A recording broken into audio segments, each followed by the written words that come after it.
Ebony from Magnetic Business Development.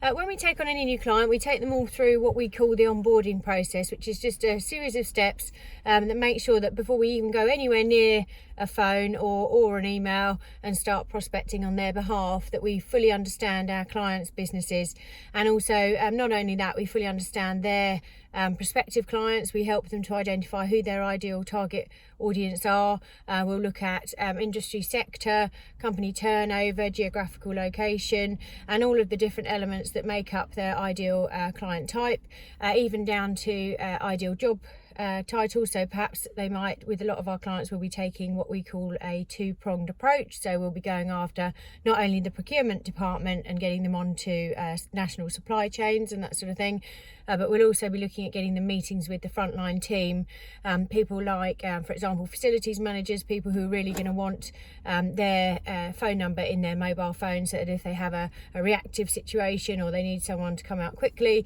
and then they've got our clients' numbers in their mobiles, so that they can respond in that way and get in touch with them very quickly. And sometimes you can't be considered by the frontline team unless you're actually on the supply chain. So some of the big, say for example, the big main contractors, or even some of the big brands, you have to be on their roster or on their supply chain to be considered for any works. So you know, we do that for all of our clients. So as part of the onboarding, we'll look at all of those factors. We'll also look at making sure that we create an introductory piece of communication. So not what typically happens with our clients is we'll ring first, we'll try and establish who that person is who's got the responsibility.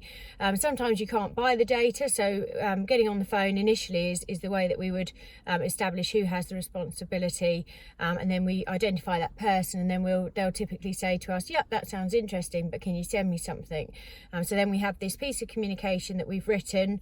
My degree is actually marketing communication, so I'll write this based on the research element of our onboarding, and based on, you know, me reviewing their website, their marketing literature, having conversations with our clients, and we'll draw out all of the key selling points and all of the strengths in this initial piece of communication.